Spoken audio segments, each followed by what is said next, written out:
سلام. د دې مهال خبري ټولګې ته ښه راغلاست. د ولسمشر ټاکنو د نمایندانو شورا وایي د بیا ځلې ټاکنو ترسره کېدو لپاره د ملي مشارکت نوی حکومت جوړ شي. د یادو شورا غړي وایي ټاکنیز کمیسیونونه نور نشي کولی چې یاده پروسه کنټرول کړي او له روان بحراني حالت څخه د وتو یوازینۍ لاره د ملي مشارکت حکومت جوړېدل دي. دوی پر ولسمشر غني نیوکه کوي چې باګرام ته په تګ سره یې ټول اصول تر پښو لاندې کړل او ډونالډ ټرمپ له اشرف غني سره د یو سرتیري په څیر چلند کړی. ولسمشر ماڼۍ وایي د ملي مشارکت تر عنوان لاندې د نوي حکومت د جوړېدو غوښتنه د قانون خلاف ده. با یک سری رفتارهای خودخواهانه د ولسمشریزو ټاکنو له بحراني کېدو وروسته د سیاسي احزابو، مدني فعالانو او نمایندانو له لورې د موقت او ملي مشارکت حکومت رامنځته کېدو په تړاو غوښتنې مخ پر زیاتېدو دي. د ولسمشریزو انتخاباتو د نمایندانو شورا وایي چې د ولسمشریزو ټاکنو بهیر عملاً بحران سره مخ دی او له دې وضعیت نه د وتلو لپاره باید د نوي حکومت پر جوړېدلو کار پیل شي. دوی وایي چې نوی رامنځته کېدونکی حکومت به د ملي مشارکت په نوم او د حکومت اوسني مشران به پکې برخه نه لري. در واقع طرح میدیم که اونمو گسست واقع نشه، ما را از انتخابات دور نسازه، از دموکراسی دور نسازه، به یک بارگی 20 ساله دستاورد مردم افغانستان گم نشه که حال دوباره از سر شروع کنیم.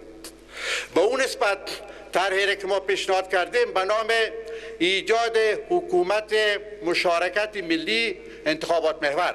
حکومت سرپرست یا سرپرست حکومت، نه حکومت سرپرست، سرپرست حکومت باید میان بیاید و یک کسی حکومت را سرپرستی بکنه تا ای که از صلاحیت های خود استفاده سو منفی نامزدی خود نکنه.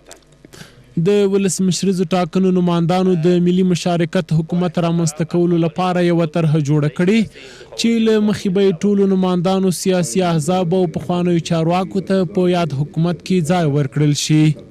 د ولسمشریزو ټاکنو نمایندان انتخاباتي پروسې ته په اشارې وایي چې ټاکنیزو کمیسیونونو انتخابات له بحران سره مخ کړي چې له دې وضعیت نه د وتلو یوازینۍ لاره د حکومت تغییر دی.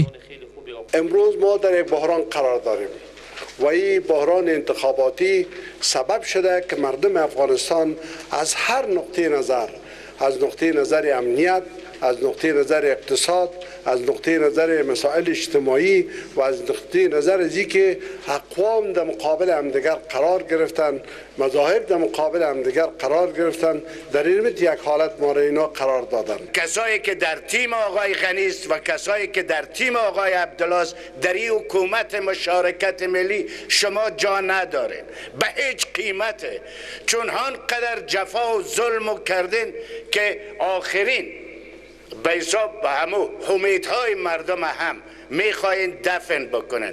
په ورته وخت کې دغه انتخاباتي ټیکټونه بګرام ته د متحده ایالاتو ولسمشر لیدلو لپاره د ولسمشر غني پر تګ هم جدي غبرګون ښیي او وایي چې ولسمشر په دې کار سره د ټول ملت حیثیت تر پښو لاندې کړ او ولسمشر ټرمپ له اشرف غني سره د یو سرتیري په حیث چلند کړی دی.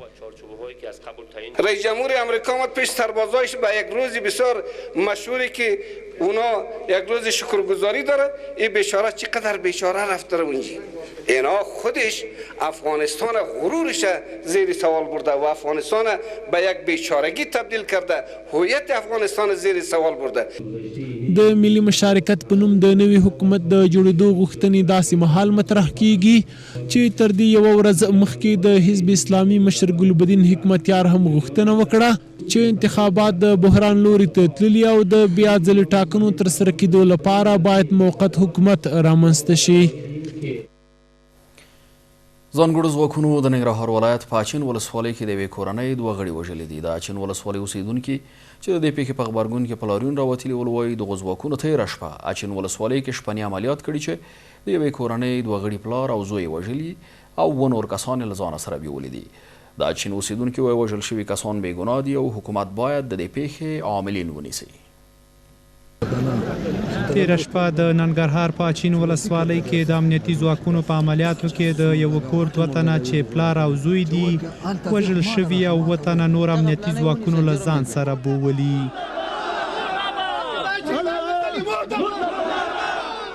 ځایي خلکو د همدې پیښې په غبرګون کې لاریون کړی او د تورخم جلال آباد لویه لارې په ساعتو بنده کړې. دوی وایي وژل شوي او د امنیتي ځواکونو له لوري بیول شوي کسان بې ګناه ملکي وګړي دي او له حکومته یې د وژل شوي او د عاملینو محاکمه کول غواړي. ما ته د کابل نه انګریزان نور دغه ځای بېداني خلک ما ته یې مه رالګي. زما عزت دی ټول ولس، موږ او تاسو افغانان ټول یو کور یو. دا بېداني خلک نه یي، که ته یې که زه یم که بل یي که بل یي، دا ملي پوځ هغه زما ټول بچیان دي او ورونه مې دي. غوښتنه د مرکزي دولت نه دا ده که موږ افغانان یو او د دې خاورې بچیان یو، موږ هم په دې خاوره باندې د اوسېدو حق لرو، موږ هم ارامه ژوند غواړو. خو دغه خبره زموږ دا د افغانستان حکومت نه ول موږ دا دغه دی چې که چېرته دا خلک مجرم وي بلکل موږ درنه بښنه غواړو، موږ ته جرم وښیه، مړ هم شوي طالب هم کوه او دغه غونډه ده چې دا به موږ ختم. لاریونوال وایي د مارکو بازار په سیمه کې به یې د تورخم جلال آباد ته لویه لاره تر هغې تړلې وي چې ولایتي چارواکو یې غوښتنو ته ځواب نه وي ویلی. دغه زموږ غوښتنه ده چې دا کوم بندیان دي دا راولي، که نه دلته به موږ په شپې ورځې په دې ځای کې دغه خیمه ناست به یو، هغه پورې به ناست یو چې څو زموږ خبره حل شوې نه وي، په دې نه چې دا اوس در خلاصوو او سبا در خلاصوو. مارکو موږ نه پرېږدو پورې دا زموږ بندیان نه راکړي او دغه کوم جاسوس چې دی موږ په لاس کې نه راکړی. په ورته وخت کې ولایتي چارواکي هم اچین ولسوالۍ کې د امنیتي ځواکونو په عملیاتو کې د 2 تنو وژل او د 100 نورو نیول تاییدوي. خو وایي دا چې وژل شوي او نیول شوي کسان ملکي وګړي او که وسلوال مخالفین دي د ولایتي ادارې تر څېړنو وروسته به روښانه شي. دا قضیه ولایت مقام سره شریکه شوې ده. موږ په جدي ډول دا قضیه څېړو تر څو روښانه شي چې د عملیاتو اصلي موخه څه وه، له هغې وروسته معلومات شریکوو. ځانګړي ځواکونه داسې مهال په ننګرهار ولایت کې د ملکي خلکو په کور عملیات کوي او مرګ ژوبله ورته اړوي چې ولسمشر غني په ننګرهار کې د 4 وروڼو تر وژل کېدو وروسته وویل چې نورې د 01 او 02 قطعو عملیات بند کړي دي. د جرمني بین الافغاني غونډه د سولې پروسې ګړندیتوب سره مرسته کولی شي. د سولې عالي شورا چارواکي وایي د قطر بین الافغاني ناسته هم د جرمني برګهاف فاونډیشن په هلو ځلو بریالۍ ترسره شوې وه او دا ځل هم هیلهمندي شته چې د برلین غونډه به مثبته پایله ولري. د ملي شورا غړي وایي که افغان حکومت د برلین ناستې پر وړاندې خنډونه جوړ نه کړي نو جرمني کولی شي چې د سولې بهیر کې رغنده ونډه ولري. دوی د المانیانو په کوربتوب د برلین ناسته د افغانستان سولې او ثبات ټینګښت په برخه کې مهم اقدام بولي او وایي دا ناسته به د لوریو ترمنځ مستقیمو مذاکراتو ته لار پرانیزي. د چین بین الافغاني ناستې تر ناکامېدو وروسته جرمني تازه هلې ځلې پیل کړي چې په برلین کې ورته یوه بین الافغاني ناسته ترسره کړي. د سولې عالي شورا چارواکي هیلهمندي ښیي چې په دوحه کې د طالبانو او افغان سیاستوالو ترمنځ د بین الافغاني ناستې په څیر به د برلین راتلونکي بین الافغاني ډایلوګ ناسته هم بریالۍ وي. د یاد شورا مسؤلان وایي د بورګهاف فاونډیشن له وړاندې د سولې عالي شورا کسانو ته ټرینینګونه ورکړي دي او دا موسسه کولی شي چې دا ډول ناستې په بریالیتوب ترسره کړي. جرمنان چون په دې کار کې زه یقین لرم چې دوی تجربه لري او د افغانان هم د دې خبرې ته غوږ ږدي ډېر، نو دغه چې مثلا څومره به دغه وشي د موافق وي، خو دا زه ویلی شم چې دا پروسه په لاره اچولی شي سره.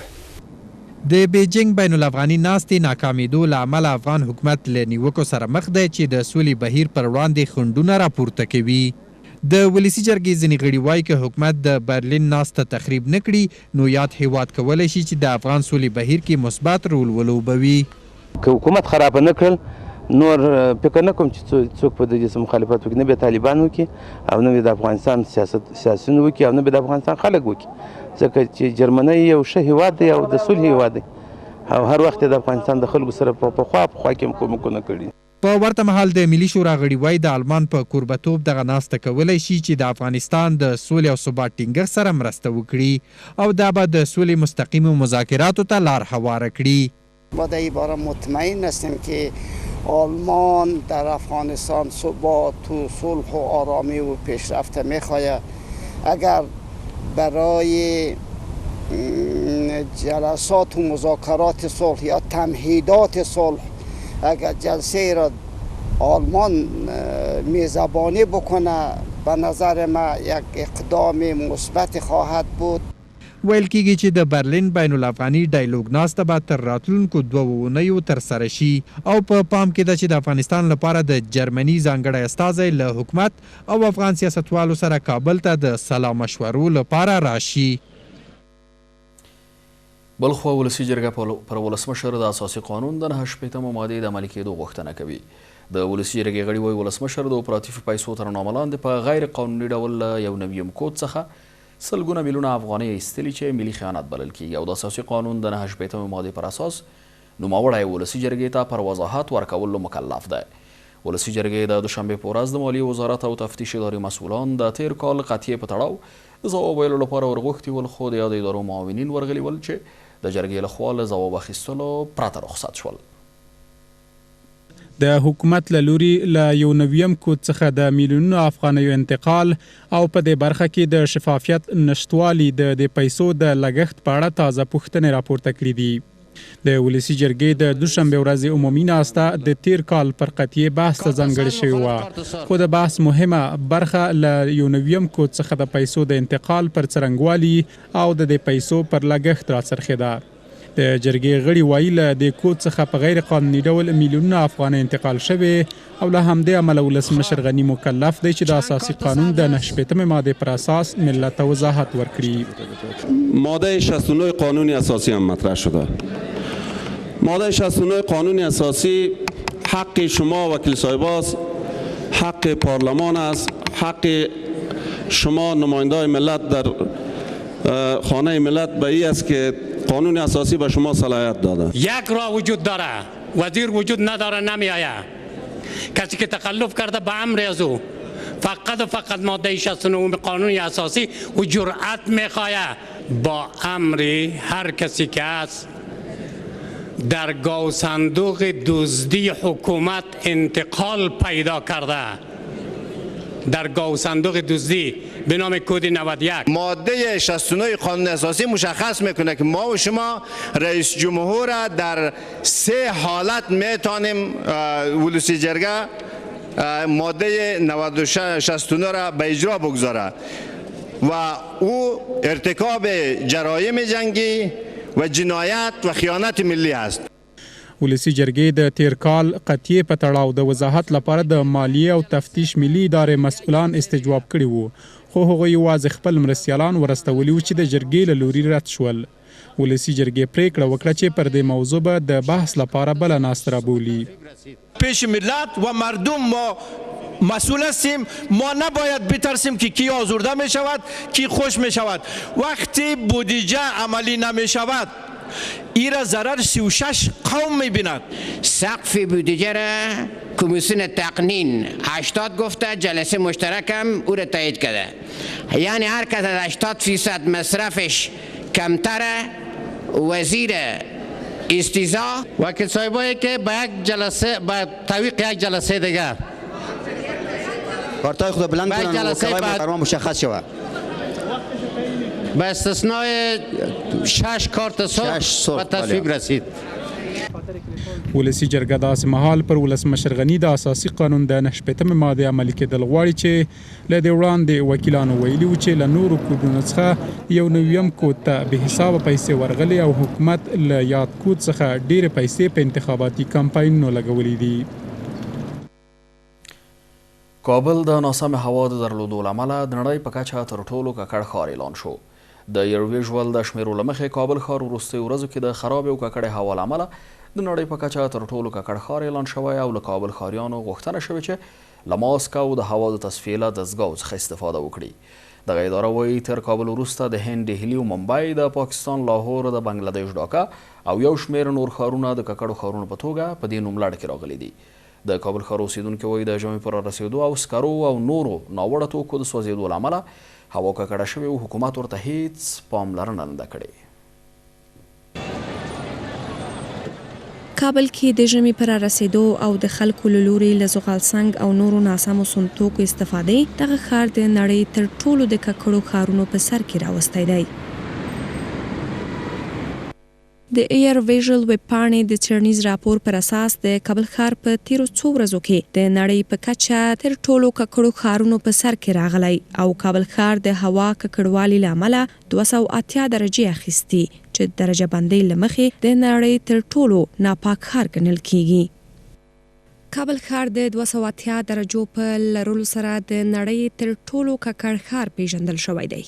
د امریکا د EPA د درجه بندۍ سازمان د هوا د ککړوالي اندازه معلوموي چې 200 او 250 درجې د تر ټولو ککړې هوا ښکارندویي کوي چې کابل ښار په 280 درجو کې راغلی دی.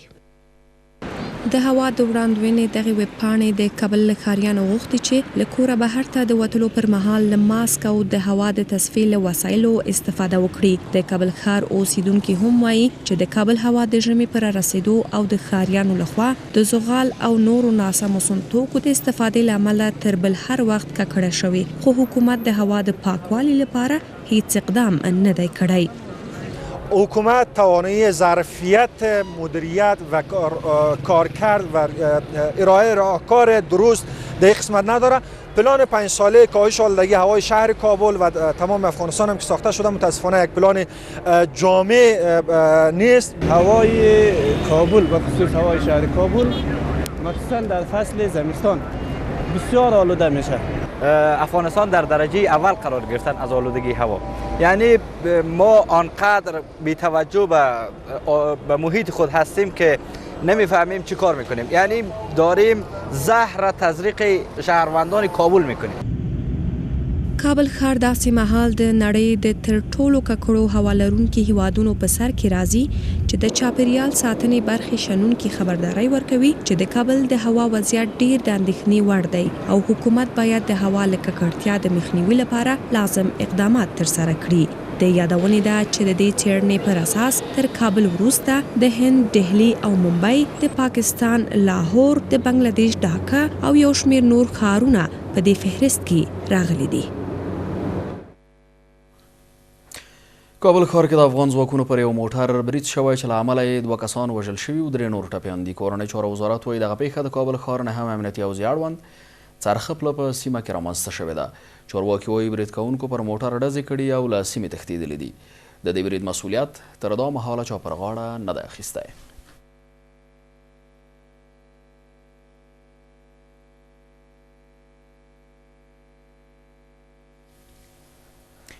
حکومت د سیاسي او بشري حقوقو فعالانو د تهدید او فشار پر ځای د هغوی د قتل او ترور قضیه وڅېړي. د ولسي جرګې غړي وایي حکومت د بیان ازادۍ د خفه کېدو هڅو پر ځای د سیاسي بشري حقوقو فعالانو د خبریالانو قضیو ته رسېدنه وکړي. وکیلان همداراز د ولسمشریزو ټاکنو د ابتدایي پایلو نه اعلانول نور د شرم وړ بولي. وروسته تر هغې چې سیاسي فعال وحید مژده د ناپېژانده کسانو له لوري ووژل شو، په کور دننه او بهر دغه کړنه د بیان د ازادۍ د خفه کېدو او د بشري حقونو د فعالانو او د حکومت د منتقدانو د ترور کېدو هڅې وبلل شوې. د ولسي جرګې غړي وایي چې په دې وروستیو کې د بیان ازادۍ د خفه کېدو هڅې تر بل هر وخت ډېرې شوي دي. وکیلان وایي حکومت باید د دې پر ځای چې سیاسي او د بشري حقونو فعالانو او خبریالانو ته تهدیدونه جوړ کړي، باید د هغوی قضایاو ته رسیدگی وکړي. حکومت افغانستان باید به نگرانی‌های فعالان حقوق بشر و رسانه‌ها پاسخ واضح بدهند و جان مال آنها را حفاظت کنند، نه اینکه خود به تهدید در برابر آن مبادل شوند. په ورته مهال وکیلان وایي چې له دې وروسته د ټاکنو هر ډول ځنډ د شرم وړ کار ده. وکیلان وایي د ټاکنو ځنډ په هیواد کې د اقتصادي او سوداګرۍ ترڅنګ په نورو برخو ډېرې منفي اغیزې کړي دي. موږ د ټاکنو کمیسیون نه هیله کوو چې د خپل قوانینو په چوکاټ او طرز العمل سره سم د ټاکنو پایلې عاجل اعلان کړي. واقعا جای شرم است که عمله وحشیانه بالای کمیسیون مستقل انتخابات سوء استفاده از کلمه پاک نعره تکبیر، تخریب بیت المال. د ولسي جرګې غړي همداراز وایي ایران ته د طالبانو د سفر او له هغوی د ایراني لوړپوړو چارواکو د تود هرکلي په تړاو غبرګون ښیي او وایي چې دا کار د ټولو ډیپلوماټیکو اړیکو خلاف عمل دی. په افغانستان کې د امریکایي ځواکونو قومندان جنرال سکاټ میلر له عبدالرشید دوستم سره کتلي دي. د ولسمشر د لومړي مرستیال دفتر وایي سکاټ میلر او د ملي دفاع وزارت سرپرست اسدالله خالد د جنرال دوستم د لیدو لپاره شبرغان ته تللي او له هغه سره یې په وروستیو مسایلو بحث او خبرې اترې کړي دي. د ولسمشر له لومړي مرستیال جنرال دوستم سره د سکاټ میلر او اسدالله خالد لیدنه داسې مهال ده چې د عبدالرشید دوستم پلویانو په یو شمېر ولایتونو کې اعتراضونه پیل کړي او د رایو د بیا شمېرنې او تفتیش پروسې مخه یې نیولې ده. سلګونه تنو په فاریاب او تخار ولایتونو کې د ټاکنو کمیسیون خلاف لاریون وکړ. د عبدالله په مشرۍ د دې ټیم پلویان خبرداری ورکوي چې کمیسیون باید د دوی قانوني غوښتنې ومني او دا ځل به په هیڅ صورت اجازه ورنه کړي چې تقلبکاران یې په سرنوشت حاکم شي. دوی وایي د ټاکنو کمیسیون د نور د خلکو په سرنوشت لوبې نه کوي او د خلکو پاکو رایو ته د درناوی وکړي او 300 زره جنجالي رایې د باطلې کړي. لاریونوال وایي د غوښتنو د نه عملي کېدو په صورت کې به په مدني نافرمانیو لاس پورې کړي. سلګونو کسانو په فاریاب او تخار ولایت کې د یو لاریون په ترڅ کې د ټاکنو خپلواک کمیسیون ته خبرداری ورکړ. دوی په تخار ولایت کې د یو ستر لاریون په ترسره کولو سره په تقلبکارانو د مرګ شعارونو په ویلو سره له ټاکنو کمیسیون څخه د 300 زره جعلي او له بایومټریک پرته کارول شویو رایو د ابطال غوښتنه وکړه. امروز هزاران تن از شهروندان تخار جهت صیانت و حمایت از آرای پاکشان و جاده های شهر طالقان ریختند، از رایشان حمایت میکنند. باید کمیسیون مستقل انتخابات جامعه بین المللی و صدای این ملت گوش بدهد. در غیر آن مسئولیت بحران سیاسی در کشور و پیامدهایش که هر چی بود و دوش کمیسیون مستقل انتخابات و جامعه جهانی و مسئولینی که در هر هستند میباشد. امروز صدها هزار مردم تخار، مردم شجاع از تمامی ولسوالی ها و حسین سفیدان و علمایشان جمع شدن تا به تقلب نبوند و تا وقتی که زعیمشان توسط آرای پاک مردم، توسط آرای بایومتریکی انتخاب نشود، این مردم در جاده ها ایستاد هستند. دغه مترزین د ټاکنو کمیسیون د قانون خلاف پر کړنو تورنوي او وایي چې ټولې جعلي او له بایومټریک پرته کارول شوې رایې باطلې کړي او که یې غوښتنې ونه منل شي په مدني نافرمانیو به لاس پورې کړي.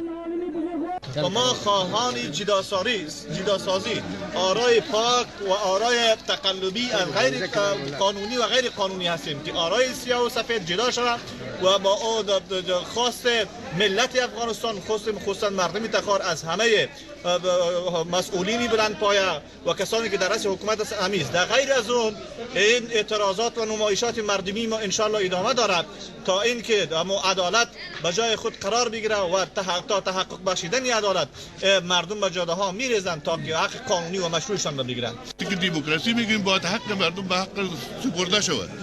از هر قوم از تمام اقوام و تباری که در این ولایت زندگی میکردن امروز شما شاهدش بودین که در سر جاده ها ریختند و چون که عمومی تخار شعارهای ضد و نقیض علیه متقلبین ارائه میکردند. ما ایره تقلبی را کمیسیون انتخابات از سیستم جدا نبکنه و با قانونیت نتا اعتراضات ما ادامه دارد. ما رای اصلی خود میخواهیم اگر کمیسیون نامستقل انتخابات به خواسته های این ملت توجه نکنه ما این تظاهرات خود ادامه میتیم. په ورته مهال په فاریاب ولایت کې هم سلګونه کسان واټونو ته راوتلي او وایي چې په هیڅ صورت به اجازه ورنه کړي څو تقلبکاران د دوی په سرنوشت حاکم شي. حرکت که میبینین حرکت مردمی است، حرکت عدالت خواهی است، حرکت مساوات خواهی است، حرکت قانونیت است، حرکت دموکراسی خواهی است، دفاع از جمهوریت است، دفاع از مردم سالاری است، دفاع از حقوق حقیقی مردمی است. به خاطر از اینکه اعتراضشان بالای کمیسیون انتخابات است که همان قانون را که خودشان وضع کردن مطابق قانون وضع شده خودشان در قسمت انتخابات، در قسمت نتیجه انتخابات باید تصمیم بگیرند. دا په داسې حال کې ده چې د عبدالله په مشرۍ د ثبات او همګرایي ټیم د یکشنبې په ورځ په بغلان او د جمعې په ورځ په کابل کې ستر لاریونونه وکړل او د خپلو غوښتنو پر عملي کېدو یې ټینګار وکړ. پخوانی ولسمشر حامد کرزی د پایدار پرمختګ تر نامه لاندې نړیوالې کلنۍ غونډه کې د ګډون لپاره چین ته تللی.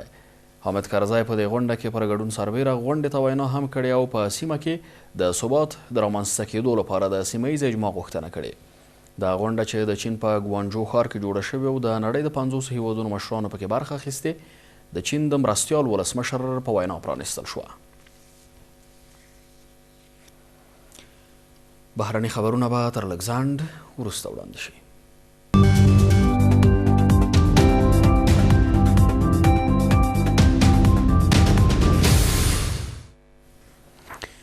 بیا هم ښه راغلاست او دا هم څو بهرني خبرونه.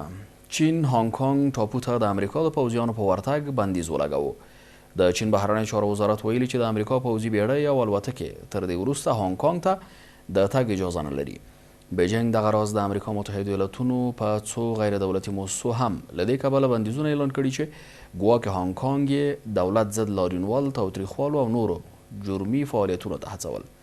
چین وایي دا ګام د امریکا متحده ایالاتونو د کانګرس لخوا هانګ کانګ کې له روانو لاریونونو سره د ملاتړ په ځواب کې اخیستی دی.